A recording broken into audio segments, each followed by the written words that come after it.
14절입니다.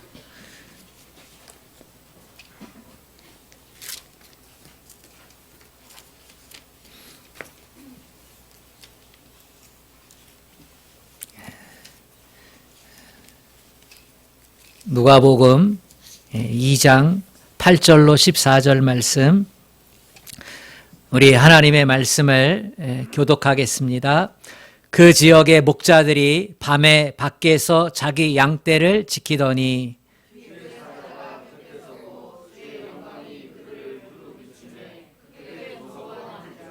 천사가 이르되 무서워하지 말라. 보라, 내가 온 백성에게 미칠 큰 기쁨의 좋은 소식을 너희에게 전하노라.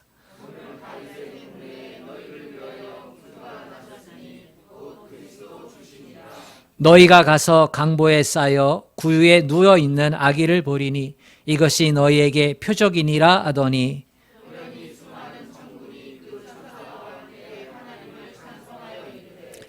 지극히 높은 곳에서는 하나님께 영광이요 땅에서는 하나님이 기뻐하신 사람들 중에 평화로다 하니라. 아멘.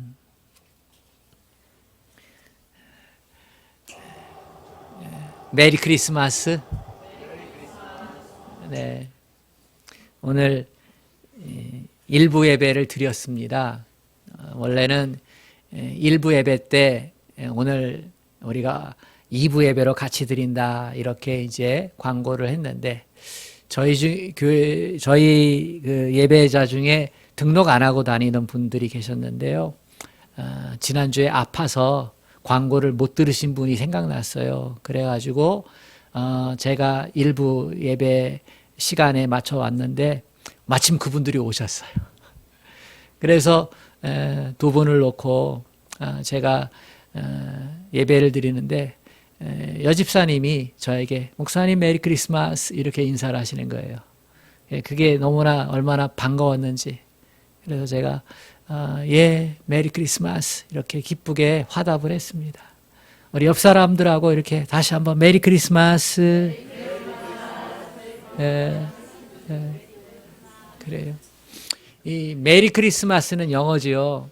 그런데 이 메리 크리스마스라고 하는 인사말이 본래는 라틴어 크리스토스 그리고 메스 경배하다, 높이다 이런 의미를 가진 메스하고 합쳐져 가지고 크리스마스가 되었습니다.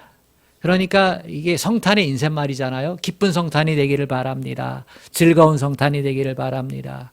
이러한 뜻을 가지고 있는데 제가 말씀을 준비하면서 이 메리 크리스마스가 어떤 의미가 있어야지 우리에게 더 좋을까 이런 생각을 했어요. 그래서 묵상을 해보니까 이 메리 크리스마스가 예수님께 경배하는 것이 당신에게는 기쁨입니다. 이런 뜻을 가지고 있더라고요. 예수님께 경배하는 것이 당신에게 축복입니다. 이런 뜻을 가지고 있어요. 이렇게 해석하는 것이 성탄의 의미와 더 우리에게 직접적으로 다가오는 것입니다. 성탄은 예수님께 경배할 때 우리에게 즐거움이 되고 기쁨이 되고 축복이 되는 줄로 믿습니다. 그게 성탄이에요. 성탄은 하나님께서 인간의 몸을 입고 오신 사건입니다. 이것을 신학적인 용어로 성육신이라고 얘기하잖아요. 인간의 몸을 입고 오셨다. 우리에게는 이것이 성육신인데요. 하나님에게는 이 성육신 사건이 자기 비하 사건입니다. 하나님은 천지 만물을 창조하신 분이잖아요. 하나님은 그 크신 능력 가지고 있는 전능하신 분이잖아요. 하나님은 그 존재를 측량할 수 없는 분이잖아요. 근데 그분이 인간의 몸을 입고 이 땅에 오셨다라고 하는 것은 엄청난 신분이 하락이 된 거죠. 자기 비하라고 하는 말을 사용합니다. 이 자기 비하 사건을 갖다가 영국의 유명한 작가였던 필립 얀시, 이 사람은 영국의 최고의 지성인이었거든요. 그런데 이분이 어느 날 예수님을 영접을 해요. 그리고 내 인생은 하나님께서 내게 주신 지성은 기독교를 변증하는 쪽에 쓰임받아야 될 것 같다. 그래서 자기 사명을 기독교를 드러내고 증거하는 변증 작가로서의 삶을 살게 되는데요. 이분이 이 성탄, 하나님의 자기 비하 이 사건을 현대의학적 지식을 빌려서 이렇게 설명을 했어요. 천지 만물을 창조하신 하나님께서 작아지시고 작아지시고 작아지시고 또 작아지시고 작아지셔서 하나의 난세포가 되기까지 작아지는 형태로 이 땅에 오셨다. 어떻게 천지 만물을 창조하신 하나님이, 그 광대하신 하나님이 그렇게 작아질 수 있었을까? 어떻게 그러한 모습으로 사람이 되어서 세상에 오실 수 있었을까? 여러분 궁금하지 않습니까? 왜 하나님이시 인간이 되셔야만 했을까? 구약의 시작부터 끝까지 관통하는 주제 중에 하나가 하나님이 너희와 함께라고 하는 것입니다.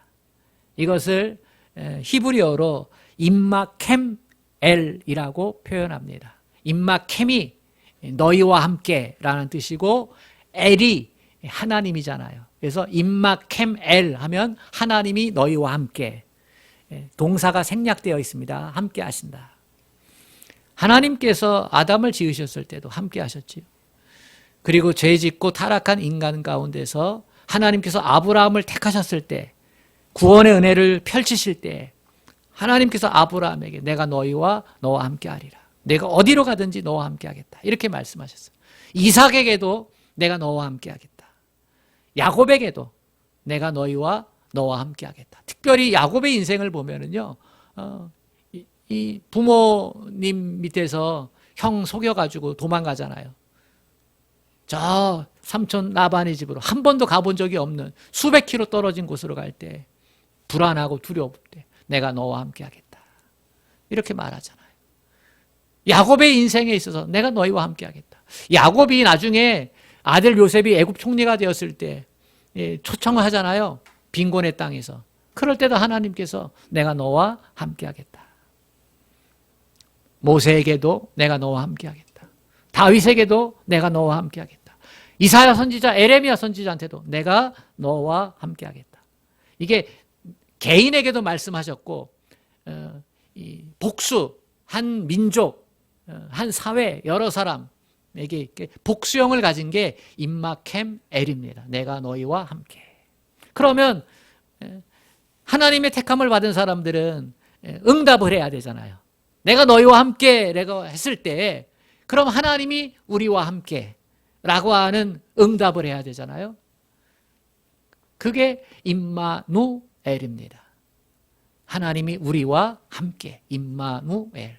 그래서 솔로몬이 성전을 건축하고 백성들 앞에서 하나님께 기도할 때 하나님, 이곳에서 우리와 함께 하여 주시옵소서. 아멘.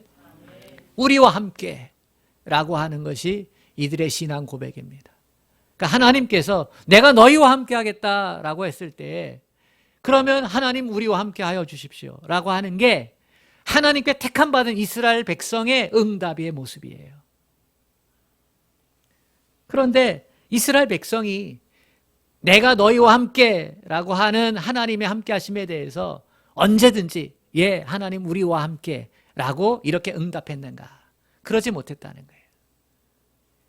임마누엘이 돼야 되는데 임마누바엘, 바알이 될 때가 있어요.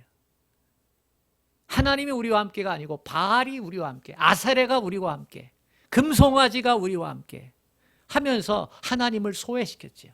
믿음의 자리에서 하나님을 소외시켰어요. 하나님이 소외당하신 사건이 불신앙의 사건이지요. 그게 구약의 역사를 점철을 했습니다. 그 하나님이 내가 더 이상 너희와 함께 하지 않겠다 라고 해서 400년 동안 선지자를 보내지 않지 않습니까? 그게 신구약 중간사예요. 그리고 400년 후에 세례 요한을 보내시면서 주의 길을 예비하라고. 그러면서 예수님이 이 땅에 오시잖아요. 내가 다시 구원의 역사를 펼치겠다 하시면서요. 그래서 이 마태복음에서 마태, 마가, 누가, 요한이 다 예수님의 탄생 사건을 다루고 있지만 마태복음에서만 아주 독특하게 임마누엘이라고 하는 예수님의 이름을 사용을 해요. 예수님의 이름이 예수잖아요. 그리스도. 자기 백성을 저희 죄에서 구원할 자. 그런데 마태복음에서는 또 다른 이름 임마누엘. 하나님이 우리와 함께 하신다. 이 이름을 예수에게 붙여줍니다. 예수님 마태복음의 시작이 그래서 하나님이 우리와 함께 하신다 예요. 그리고 요한계시록 끝에 가가지고 마태복음 끝에 세상 끝날까지 내가 너희와 항상 함께 있으리라 이렇게 하십니다. 하나님이 우리와 함께 하고 싶어서 이 땅에 오신 사건이 예수님의 동정녀 탄생 사건이에요. 왜 예수님께서 우리를 포기하지 않고 내가 끝까지 너희와 함께 하겠다 하시면서 예수님이 이 땅에 오셔야만 했을까? 그게 오늘 14절이에요. 우리 14절 말씀을 같이 읽어보겠습니다. 시작. 지극히 높은 곳에서는 하나님께 영광이요 땅에서는 하나님이 기뻐하신 사람들 중에 평화로다. 하나님이 그토록 낮아지셔서 인간의 몸을 입고 이 땅에 꼭 오셔야 했던 이유, 그것은 평화를 주시기 위해서입니다. 예수님이 왜 오셨다고요? 평화를 주시기 위해서. 예수님이 오시기 전에 그러면 우리에게는 평화가 없었다는 거예요. 참된 평화가 없었다는 거예요. 예수님이 오실 때에 그 당시 전 세계는 팍스 로마의 영향력 아래에 있었어요. 팍스 로마, 이게 뭐 뜻이냐면 로마로 인한 평화. 로마가 세계를 지배했잖아요. 로마로 인한 평화. 20세기에는 팍스 아메리카, 미국에 의한 평화. 미국이 세계의 경찰 국가를 자처하잖아요. 근데 예수님 오셨을 당시는 힘과 권력, 로마 왕국의 권력을 가지고 평화를 얘기를 했어요. 근데 하나님이 아니라는 거예요. 그건 참된 평화가 아니라는 거예요. 예수님이 가져온 평화, 예수님이 주시는 평화가 참된 평화다. 아멘. 하나님이 우리에게 주시는 평화 두 가지 성격이 있습니다. 예수님을 통해서 주시는 평화 두 가지 성격이 있어요. 그 첫 번째가 뭐냐면 예수님은 하나님과 우리 사이를 평화시키기 위해서 오셨다는 것입니다. 이것을 갖다가 성경적인 용어로 얘기하면 하나님과 우리 사이를 화목해 하시기 위해서 오셨다. 이렇게 표현하는 게 정확합니다. 그게 샬롬이지요. 하나님으로 인한 평화. 하나님과 우리 사이가 화목하지 않았다는 거예요. 여러분, 하나님과 우리가 화목하지 않은 인간의 실존의 모습, 인간의 현주소를 알고 계십니까? 예수님 없는 우리의 현주소, 우리의 실존, 이게 무엇인지 알고 계십니까? 골로새서 1장 21절에서는 아주 간단하고 명료하게 언급하고 있습니다. 악한 행실로 멀리 떠나 마음으로 하나님과 원수된 사람. 이것이 저와 여러분의 실존 현주소입니다. 악한 행실로 하나님께 불순종해서 마음으로 하나님을 떠났어요. 그래서 하나님과 원수가 된 사람. 이게 우리 인간의 모습이에요. 여러분, 어린아이가 아버지하고 원수가 되면 잠시라도 편안할 수 있을까요? 신하가 왕하고 원수가 되면 마음이 편할 수 있을까요? 우리나라도 요즘 대통령 된 분과 원수가 된 사람 있지요? 그죠? 편할 수 있을까? 제대로 잠잘 수 있을까? 어렵지요. 직장인이 사장과 척을 쥐고 원수가 됐다면 그 직장생활 제대로 할 수 있겠어요? 불가능하죠. 제대로 사는 게 불가능한 거예요. 제대로 잠자고 제대로 먹는 게 불가능한 거예요. 하물며 천지 만물을 창조하신 하나님, 전능하신 하나님, 거룩하신 하나님, 그 하나님과 원수가 되어 있는 인간이 어떻게 하루를 마음 편하게 이 세상을 살아갈 수 있겠습니까? 영적으로 눈이 어두워져서 알 수가 없기 때문에 잠을 잘 자는 것처럼 여겨지고 웃고 떠들고 그러는 것이지, 만일 영안이 뜨여서 하나님의 전능하심, 하나님의 거룩하심, 우리를 향했던 인상의 목적들, 이게 깨달아지고 보여진다면 우리는 단 하루라도 불안해서 제대로 살 수 없을 겁니다. 하나님과 원수가 되어서 어떻게 살 수 있겠습니까? 만일 영적인 눈을 뜨게 된다면 하나님 앞에서 내 인간의 실존을 알고, 아, 나는 저주받은 존재구나, 나는 파멸된 존재구나 라고 하는 것을 고백하지 않을 수 없습니다. 철학자들이 우리 인간의 실존을 그렇게 얘기하잖아요. 불안한 존재, 두려움의 존재, 고독한 존재, 외로운 존재, 이게 인간의 실존이라고. 하나님이 없어도 불안하고 두렵고 무섭고 고독하고 외로운데 하나님 앞에서 내 인간의 실존을 들여다보면 그럼 얼마나 무섭고 얼마나 두렵고 얼마나 불안할까. 그래서 우리에게는, 우리의 영혼에게는 하나님이 아니고는 감당할 수 없는, 하나님 아니고는 누릴 수 없는 그러한 평안의 모습이 있어요. 그 평안에 대한 그리움이 있어요. 구약의 역사는 하나님께서 인간과 화해하려고 노력하셨던 역사입니다. 하나님이 우리에게 평화를 주시기 위해서, 불안하고 두렵고 외롭고 병들고 그런 우리에게 내가 너와 함께 할게, 내가 너와 화목할게, 화목의 시도를 하셨던 것이 구약의 역사예요. 그런데 하나님께 택함받았던 이스라엘 백성은요, 거절하잖아요. 에이, 하나님보다 바알이 좋아, 하나님보다 아세라가 좋아, 하나님보다 금송아지, 이게 우리의 신이야 라고 하면서 하나님을 소외시키잖아요. 하나님께서는 어떤 때는 심판하세요. 홍수 심판도 하시고, 어떤 때는 불심판도 하시고, 소돔과 고모라를 태우시잖아요. 악하고 음란하고 더러운 세상, 더러운 곳을 하나님이 불로 태우시며 심판하시잖아요. 경고의 메시지를 보낸 거거든요.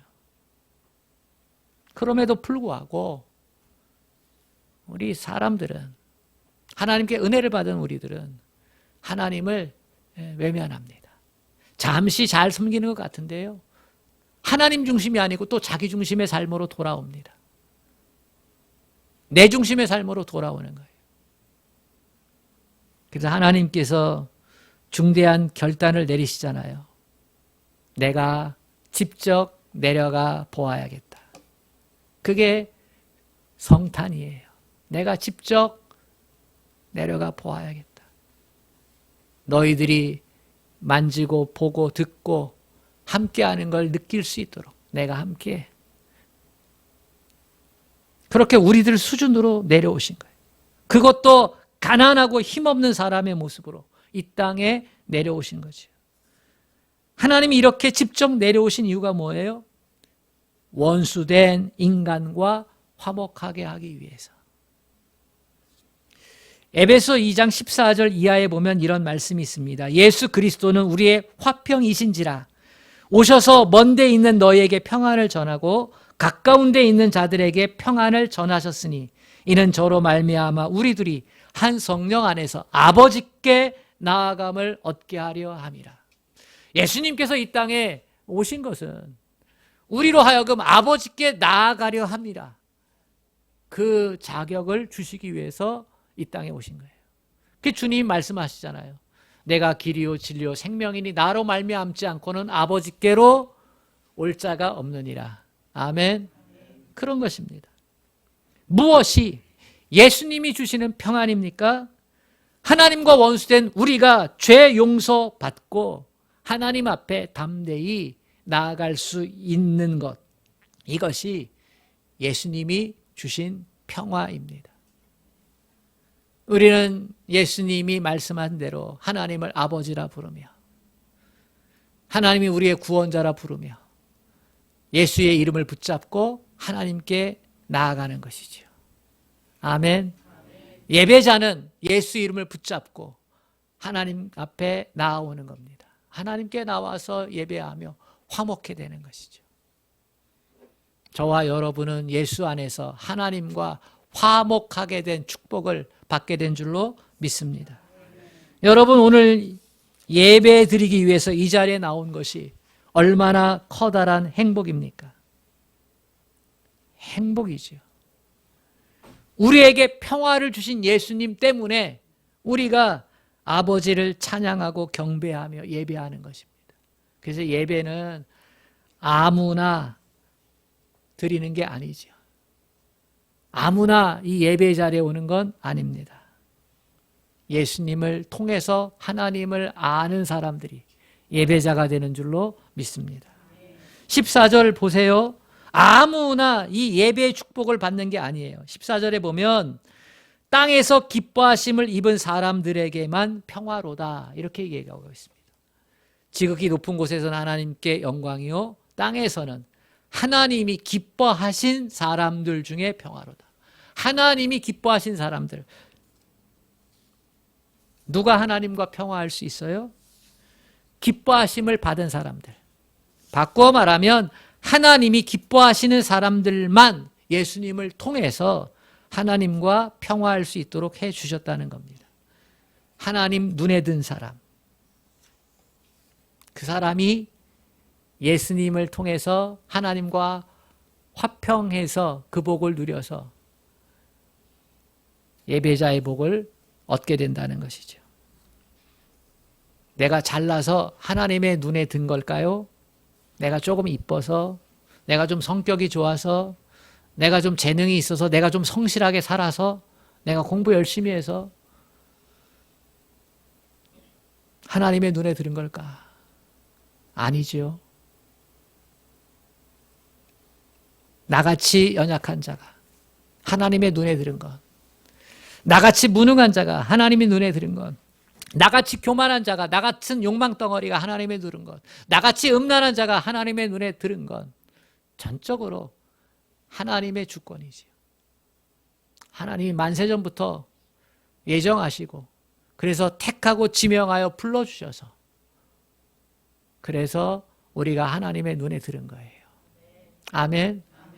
그러면 그 중에는 하나님 차별하시냐? 하나님이 어찌 그럴 수 있냐?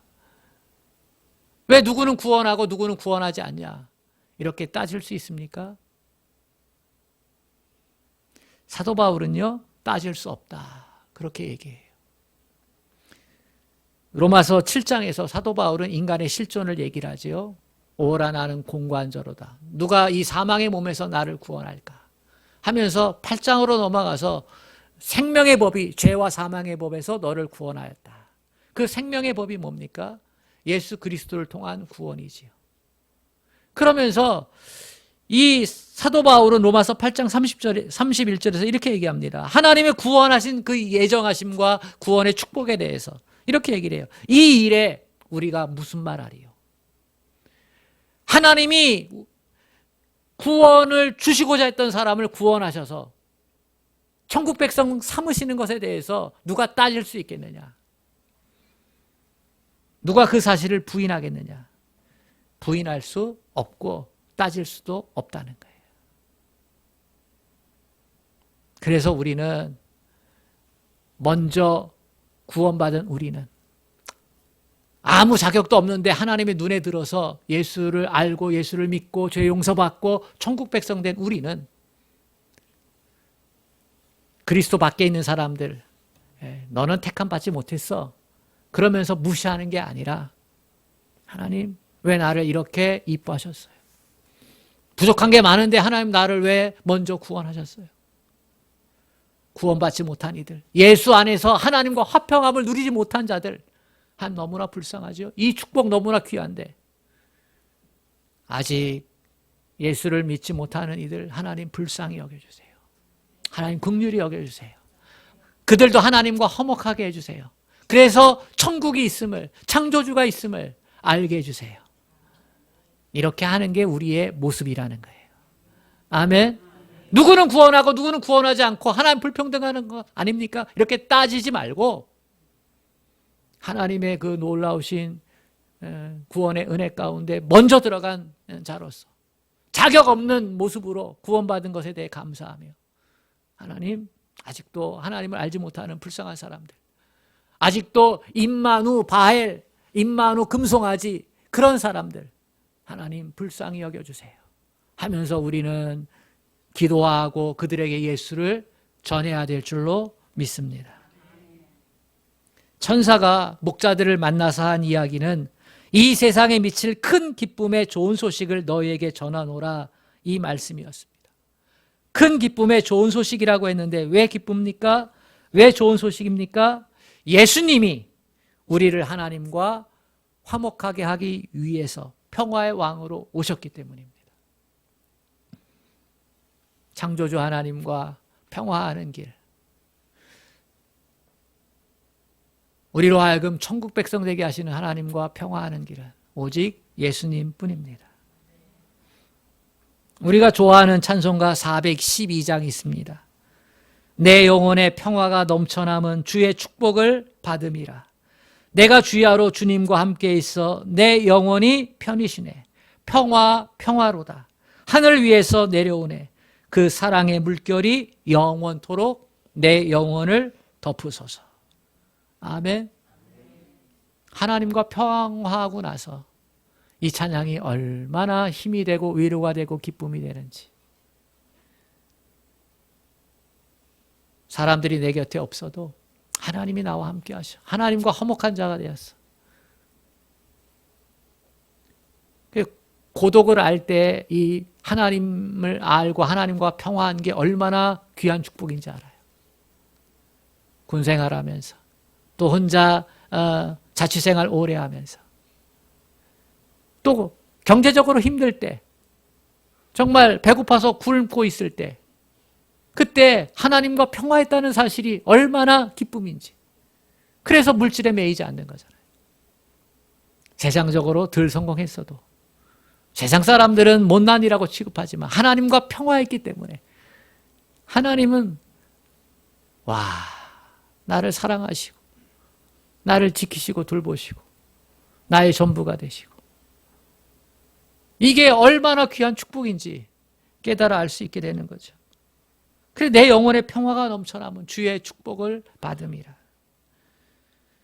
사랑하는 여러분, 우리 중에 아직도 믿음이 없어서 이 평화의 주님을 마음에 모시고 있지 못합니까? 예수님을 믿으시기 바랍니다. 예수님을 제대로 믿으시기를 축복합니다. 죄 용서받고 하나님과 원수된 관계를 청산하시고 끝내시고 하나님과 화목하시기를 바랍니다. 두 번째로 예수님이 우리에게 주신 평화는 너와 평화할 수 있게 하시기 위해서 오신 것입니다. 너와, 나가 아닌 너와, 내가 아닌 이웃과 평화하게 하기 위해서 오셨습니다. 먹보다도 더 검은 죄를 용서받은, 예수 이름으로 용서받은, 그래서 하나님과 평화를 누리게 된 사람, 그 사람 안에는 놀라운 능력이 하나 생겨납니다. 무슨 능력입니까? 다른 사람을 용서하고 다른 사람을 축복하고 다른 사람과 화목해 하는 그러한 능력입니다. 평화를 주신 주님 때문에 타인을 사랑할 수 있는 능력이 내 안에 생기는 것입니다. 평화의 왕 예수님이 내 안에서 다스려 주시는 그 은혜 때문에 용서하고 화해하고 평화할 수 있는 능력을 소유하게 되는 것입니다. 바울은 이런 이유로 로마서 12장 18절에서 우리에게 이렇게 명령합니다. 할 수 있거든 너희로서는 모든 사람으로 더불어 평화하라. 내 사랑하는 자들아 너희가 친히 원수를 갚지 말아라. 원수를 사랑하라. 이렇게 명령해요. 주님이 이렇게 명령하실 때에는 이 명령을 감당할 수 있는 은혜를 하나님께서 우리에게 주신다는 것이에요. 예수님께서 내 안에서 나를 다스리기 때문에 그래서 내게 용서할 수 있는 능력이 생겨나고 예수님이 내 안에 다스리기 때문에 원수를 내가 갚지 않고 하나님께 맡기는 능력이 생겨난다는 것이죠. 교회 다니는 우리에게 주시는 명령입니다. 우리는 인정할 것이 있습니다. 나는 용서받은 사람이다. 그리고 나는 용서해야 될 사람이다. 아멘. 하나님께로부터 용서받은 사람이기 때문에 나는 다른 사람을 용서할 수 있는 사람이 되어야 합니다. 당신도 용서받아야 될 사람이고 당신도 용서를 해야 할 사람입니다. 이 사실을 우리가 서로 인정해야 합니다. 그럼에도 불구하고 교회 안에서 보면 평화의 왕을 아직도 만나지 못한 사람처럼 행동하는 성도들이 있습니다. 입술로는 용서한다 하는데 마음으로는 용서하지 못하고, 입술로는 사랑한다 하는데 행동으로는 사랑하지 못하고, 그게 교회만 그런 것입니까? 가정에서도 그래요. 용서받았는데, 용서받지 못할 죄, 하나님과 원수가 된 그 죄를 용서받았는데, 그래서 나는 자유자가 되었는데, 천국에 속한 자가 되었는데, 나만 그런 복을 누린 것입니까? 아니에요. 하나님이 택한 누구도 똑같은 복을 누렸어요. 그리고 아직 누리지 못했지만 그 사람도 언젠가는 누려야 될 사람이에요. 그렇기 때문에 우리는 나는 용서받은 사람이고 용서를 해야 할 사람이다. 이렇게 고백하는 게 맞아요. 이게 정답이에요. 우리가 세상을 살다 보면 감정이 상할 때가 있어요. 좀 심한 말, 좀 오해가 생겨나면 다툴 수 있습니다. 우리가 다 남에게 피해를 줄 수 있는 사람이에요. 또 피해를 받을 수 있는 사람이에요. 이걸 우리가 이 세상살이에서 인정해야 합니다. 오늘 친했다가 내일 원수가 될 수 있어요. 그렇죠? 중마고운데요. 내일 원수가 될 수 있어요. 부부도 원수 되는데, 부모 자식도 원수가 되는데, 그죠? 언제나 원수 될 수 있다니까요. 그러므로 우리는 평화의 왕이 내 가슴 속에 살아 계셔서 주님이 주시는 은혜를 가지고 살아야 합니다. 마음에 상한 감정을 가지고 있고 죄 용서받지 못하고 있고 마음에 증오가 있으면 누가 손해입니까? 내가 미워하는 그 사람이 손해입니까? 아닙니다. 천만의 말씀입니다. 미워하는 내가 손해입니다. 미워하는 그 사람보다 미워하는 내가 손해입니다. 내 마음이 지옥이 되는 거예요. 기도가 잘 안 돼요. 영적으로 병 들어가요. 그게 심해지면 육신적으로도 병이 납니다. 우리는 그렇게 살면 안 돼요. 평화의 왕으로 우리 주님이 오셨잖아요. 너는 너를 지으시고 만드시고 너의 인생을 축복하신 하나님이 있음을 알아라. 누굴 통해서? 예수님을 통해서. 예수님의 십자가의 보혈로 죄 용서받고 하나님과 화목해라. 그리고 인생은 관계 속에 살아가잖아요. 관계가 틀어지면 돈이 있어도 불행해요. 건강이 있어도 불행해요. 성공해도 관계가 틀어지면 불행해요. 그 성공을 누구랑 누려야 되잖아요. 그 건강을 누구랑 누려야 되잖아요. 그 기쁨을 누구랑 누려야 되잖아요. 혼자? 그럴 수 없죠. 그러니까 참된 행복은 관계에서 나오는 거예요. 그런데 예수님께서 하나님과의 관계를 회복시켜 주시고 그 힘으로 나와 너와의 관계를 회복시켜 주시고 아멘. 그래서 우리는 이 땅에서도 그 주님이 주신 평화의 관계의 능력을 가지고 이 땅도 천국으로 만들어가며 살아갈 수가 있게 됩니다. 사랑하는 성도 여러분, 평화의 왕이 오셨습니다. 자기 비하하면서까지 오셨습니다. 그분 때문에 우리는 하나님의 백성 되고 그리고 서로를 축복하는 존재가 될 수 있습니다. 내가 만나는 사람과 평화합시다. 내가 관계하는 사람을 사랑합시다. 그리고 그들에게도 주님이 주시는 평화가 임했음을 선포합시다. 메리 크리스마스! 당신이 경배하는 예수님을 통해 당신이 기쁨을 얻기를 원합니다. 당신이 복이 있기를 원합니다. 이 성탄의 인사가 진정한 축복이 될 수 있기를 원합니다. 자비하신 하나님 아버지, 하나님을 떠나 행복할 수 있을까? 하나님과 원수가 되어 행복할 수 있을까? 영적으로 영의 눈이 깨이기만 하면 결코 행복할 수가 없음을 압니다. 영안이 뜨이지 않아도 우리 인간 실존을 들여다보면 불행할 수밖에 없음을 압니다. 우리 주님, 하나님과 화목하게 하기 위해서 오셨습니다. 나와 관계하고 있는 사람들과 참된 평화를 위해서, 평안을 위해서 우리 주님 오셨습니다. 평화의 왕이신 이 예수님의 성탄이 우리에게 진정한 기쁨의 복이 되기를 원합니다. 아버지, 우리 인생을 풍성한 축복이 되기를 원합니다. 하나님, 이 성탄의 은혜를 가지고 살게 하여 주시옵소서. 예수님의 이름으로 기도합니다. 아멘.